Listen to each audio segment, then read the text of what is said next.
전도서 2장 24절에서 26절까지 말씀입니다.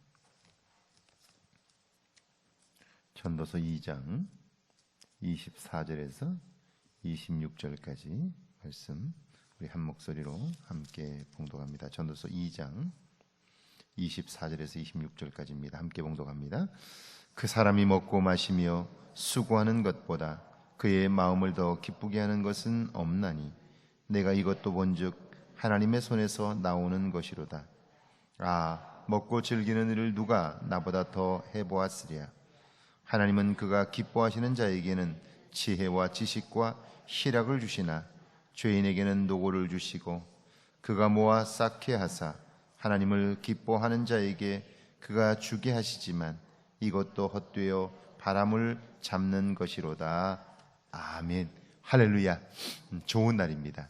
하나님 주신 은혜가 오늘도 여러분과 함께하기를 축원합니다. 육아의 13경 중 하나인 효경에는 자식이 부모를 섬기는 효에 관한 내용이 나옵니다. 그 첫 장에 효의 시작과 끝에 관한 내용이 나오는데, 신체의 머리털과 살갗은 부모에게서 받은 것이니 감히 손상하지 아니함이 효도의 시작이고, 입신 출세하여 도를 행하여 후세의 이름을 날려 부모를 드러내는 것이 효도의 마침이다. 이렇게 이야기를 합니다.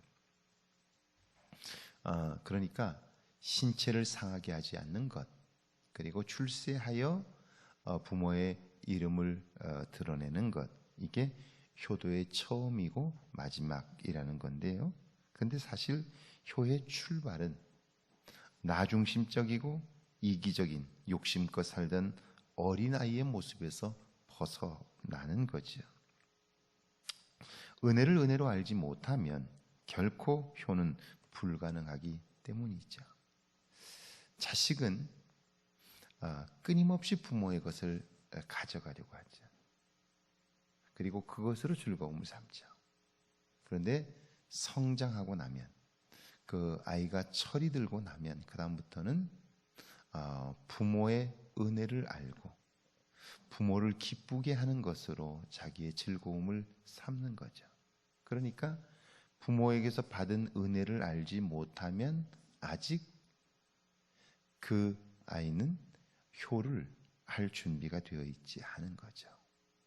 그런데 부모의 은혜를 알면서부터 이제는 부모의 것을 얻는 것이 아니라 부모가 내게 해준 것으로 인하여 기뻐하고 그 부모를 기쁘게 하려고 하는 삶이 효의 출발이라고 말할 수 있는 거죠. 그러니까 나 자신의 이기적인 모습에서 벗어나지 않는 한 효도는 불가능하고요. 이 은혜를 알지 못하는 삶은 감동도 기쁨도 없다. 그렇게 말할 수 있을 것입니다. 24절에 보니까 이렇게 되어 있죠. 사람이 먹고 마시며 수고하는 것보다 그의 마음을 더 기쁘게 하는 것은 없나니 내가 이것도 본즉 하나님의 손에서 나오는 것이라. 먹고 마시는 것, 이것은 분명 사람의 마음을 즐겁게 합니다. 그런데 그 즐거움은 오래가지 못한다 하는 거예요. 또 다른 기쁨을 찾아다니다 지치는 것이 사람인 거예요. 그런데 눈앞에 있는 음식, 내 혀에 단 음식, 그걸 먹으면서 기뻐하는 것은 잠시인데요. 그런데 그 음식을 보면서 이 음식이 있기까지 수많은 사람의 수고가 있었다 하는 사실을 알고 그 수고한 사람들을 기억하며 먹는 음식, 그 음식은 그 먹는 사람에게 감동을 주고요. 고마운 마음을 갖게 하기 때문에 그 음식으로 인한 감사와 기쁨은 오래 가게 되는 거죠. 쌀을 가리키는 한자어 쌀 밑자를 해석한 걸 본 적이 있는데요. 쌀 밑자는 열 십자를 중심으로 위에 두 이자가 있고요. 아래 여덟 팔자가 있어요. 그래서 이 쌀 밑자를 이렇게 해석해요. 쌀 한 토를 만드는 데에는 농부의 손길이 최소한 28번이 닿았다는 그러니까 성숙한 사람은 내 앞에 놓인 밥을 보면서 밥이 맛있니 없니 이렇게 말하는 게 아니고 이 쌀 한 톨 생산하기 위하여 수고한 농부의 28번의 손길을 기억하는 거예요.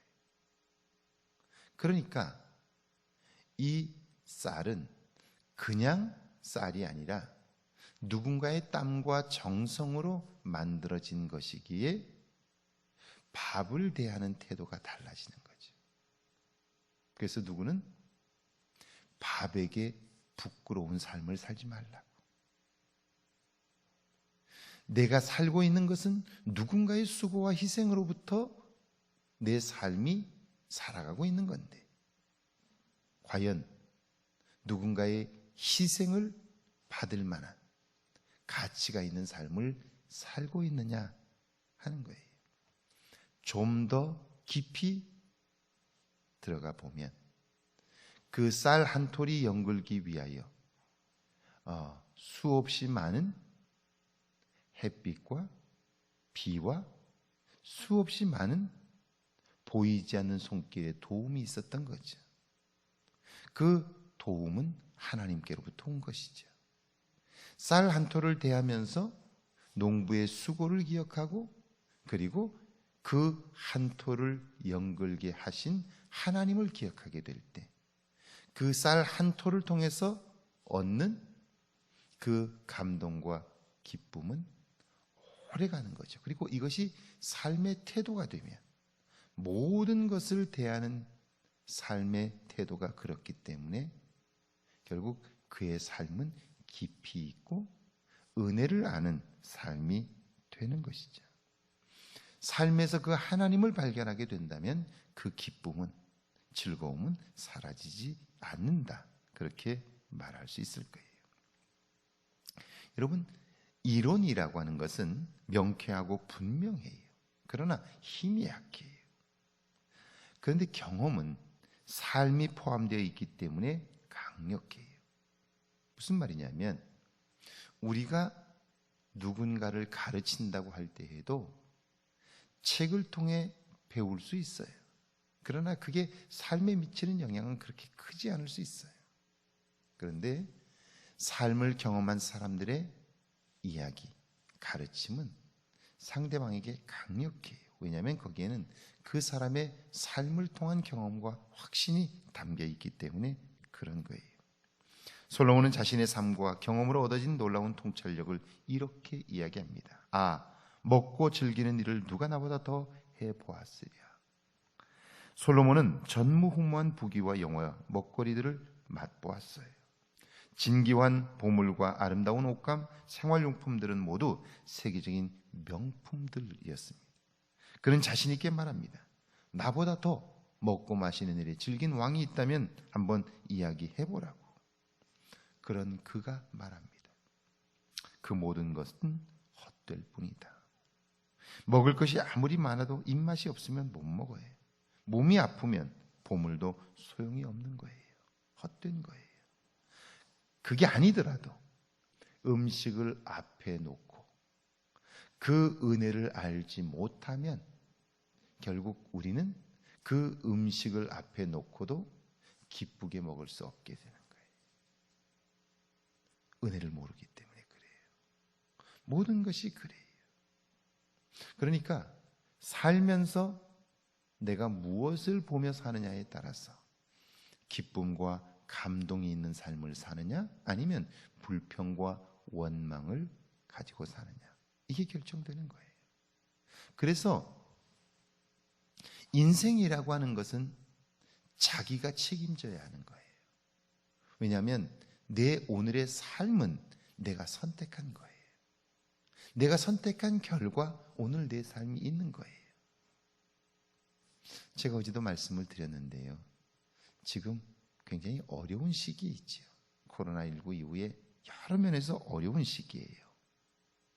자, 그러면 이 어려운 시기에 그리스도인된 우리들의 역할은 뭘까 하는 거예요. 제가 그리스도인은 소망을 창조하는 사람 이라고 이야기했어요. 그것은 그리스도인된 우리들에게 능력이 있기 때문이 아니라 하나님에게 능력이 있고 그 하나님이 우리를 사랑하기 때문이죠. 그래서 그분 때문에 우리는 소망을 놓칠 수 없고 그 소망을 갖고 있기 때문에 오늘 이 시대 그리스도인들을 통해서 이 땅에 소망은 선포되고 소망은 끊임없이 창조되는 거죠.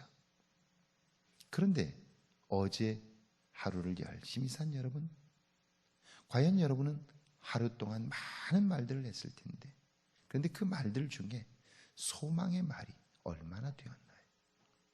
누군가를 위로하고 격려하고 그리고 누군가에게 힘이 되는 말들을 몇 번이나 하나요? 그리스도인이라는 이름은 있는데 소망 없는 삶을 살지는 않나요? 끊임없이 입만 열면 소망 없는 말들로 그렇지 않아도 힘들어하는 사람들을 더 힘들게 하고 있지는 않느냐 하는 거예요. 자, 이 세상의 물질과 성공의 주인은 누구냐? 26절에 하나님은 그가 기뻐하시는 자에게는 지혜와 지식과 희락을 주시니, 하나님이 이 모든 것의 주인이라는 거죠. 그걸 알고 지혜와 지식으로 풍요를 얻으면 기쁨을 누릴 수 있게 되는 거예요. 그러나 죄인에게는 노고를 주시고 그가 모아 쌓게 하사 하나님을 기뻐하는 자에게 주시나니, 죄인의 것까지도 의인에게 하나님이 주신다는 거예요. 그러므로 악인의 성공은 헛된 것이다, 그렇게 이야기를 하고 있는 거죠.